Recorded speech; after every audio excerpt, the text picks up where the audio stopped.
teyampa buzibu bwe namutuukira nga twetaaga sports equipment olunaku lwe twamusanga bwe yakutulirawo ddi n'agamba tugenda kwambaza n'anteekamu obwesige n'atukolera bino byonna nga bwe mubiraba kuva ku gloves ngatto the fighting suit everything mouth guard buli kimu n'abimpa kati rero lwe tuyize nga bamaze obimbrandingira biraba biriko Fuzi biriko Katumwa biriko Fuzi eno yonna kati nze obipikinga olwaliro nsaba kumwebaza tweyanziza nnyo okubeera n'omutima omulungi gwagutya notatukaluubiriza notatutambuza so much nsaba okwebaza n'abakaizi Vol collection nabo balina bye bankolerako gandula bye nina okuyingiramu ng'okyebise nga superstar wolina okubeera gwe bagenda okuba omukubi bwabeera omukubi bwabeera ogenda mukuba wededda tegaakuwangula omugamba talina gyanzira abazanji Pals Tours and Travel nabo mbeebaza the Ebonies kubanga kyonna gye kyatandikira era bannonda because ndi muzanyi w'Ebonies nga balaba nsobola okukulinga crowd nejja muki ne baza bannamawulire abatukavarinze nga temukoowa kuba buli bwe tudda n'omubambi bubeerawo yatweyanza nnyo ne tvs ez'enjawulo ezitubadde zituhostinga thank you so much then the president of the Uganda Boxing Federation omwana Moses Muhanji ne timu ye yonna tujebaza. I thank my team. These people have been there for me. Team Fuzi, promoter Eva. Promoter. Okay. You put a promoter. Okay. Then Fifi Pinky manager. So.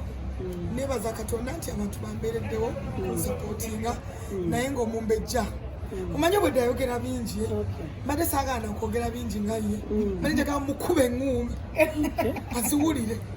akinyonyoke ayawule omukopi ku mumbejja nga tuwunzika bano abatandika corporate boxing Shakibu ne Kazola Shakibu kyalawo yajja namuyuzaayuza n'amyamu ne hayibu omwami owa tetunnamulaba kuteekamu ku maanyi ago nze byange naye mummanyi relationship yange nali nkitaddeko mu media agenda kubanga agenda kujala b'ekikonde y'omu ku ba sponsors bange so agenda kubaayo gwe munalaba takaaba meanwhile naye alina amanyi boxing naye boxa kuva high school ng'amanyi okukonde kyobola abayandese mbikube bulungi naye nangamba ekintu kimu tebageza ne bakwata ku face you have nothing to prove tebakwata ku face mwami Katumwa n'agamba face katugikuumye muno abasebe singa abantu abalina omwaba balina ennya byabali mutuuma baawa muyita linnya ki bawange nze muyita linnya lye omala muyita daddy good wamuyita daddy good sweetheart bwe bamweyita of course wamuyita nti honey sweetheart babes bintu ebityo tetuva ku munene bw'oba omuyita naye bw'obeera mu bantu of course gaba mwami gundi kale ng'osinza kutegeeza enjawulo sooka omuwashwali nti enkya teriyo maziga natwowe kati nkanjogera ebigambo bino wamma omukyalo yatera kikozesa enkya teri maziga ku saidi yange I'm on the winning team. I have the best coach omwami Ashraf Nsubuga antendese bulungi sirina kuswaza linnya lyange nga nakiboneka n'omwami togenda muswaza sisobola kuswaza mwami wange I'm going to fight kubanga abadde abisinganga naye ne mugamba kati beera my first cheerleader ongambe you can do this I'm going to do this sigenda kuswaza n'omwami Katumwa kati abadde basuubira okuleeta otambala okunazaako amaziga ng'okaaba nze sikaaba oba nkubiddwa oba nkubye nze sikaaba ebyo by'abaana bato sikaaba manyi kimu oba okubiddwa either you didn't prepare well oba opponent akusinzizza amaanyi nakuba naye ekyokupreparinga mbadde nkola training asaagala kwejjusa ngambe singa tagenda guli omulundi coach gwe yampita nesitagenda I made sure I go for all my trainings I made sure I make up for all the time lost and I've been there kati ndi ready kyonna ekijja kiri kunze nga tuwunzika ekibuzo kisembayo ekyange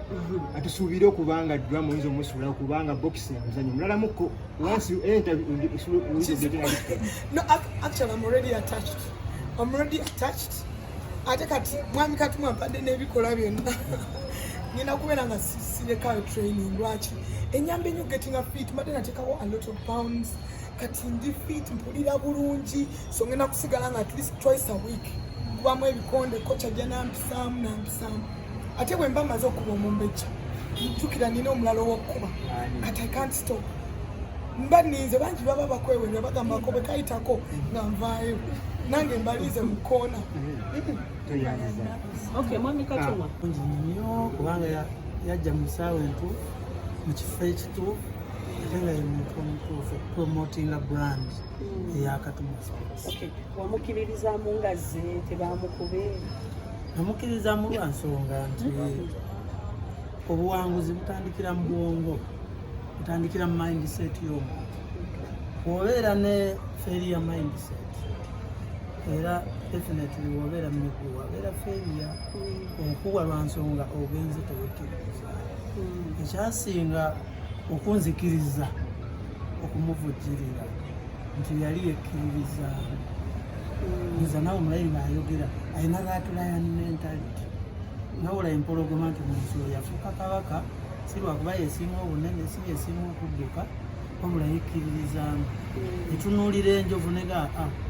oddogo bunene eyo lanki yawe oba kati ndowooza nti Fawuzi omumbejja agenda kufuuka lanki ya Fawuzi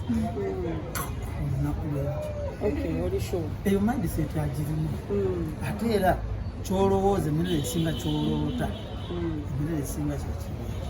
Gwe mwami Katumwa owadde effuzi bino ebintu nabina kyotaddewo nti singa Fawuzi awangula nina ekira kyemuwadde oba singa mumbejja bamuwangula ngenda muwa kino.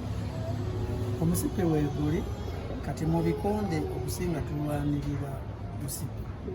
naye naffe nga Katumwa Sports Center tulinawo ate omudaali ogw'enjawulo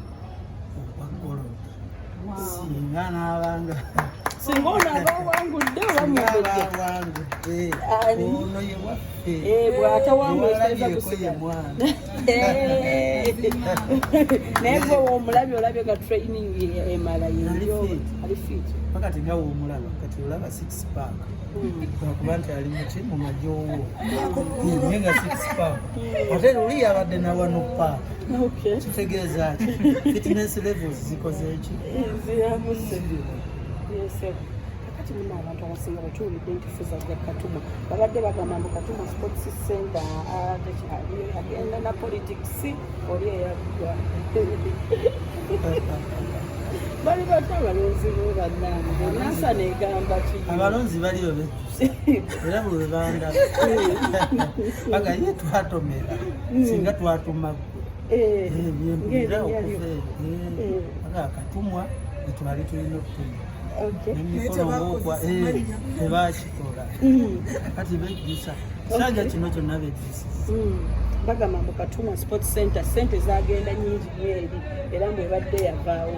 bagamba Katumwa Sports Center Sports Center yasooka mu Uganda ebaddewo okumala emyaka egisoba mu 3 eyimiridde mu myaka egyo sigamba nti netubadde birungi naye lwakuba nti yajja kuweereza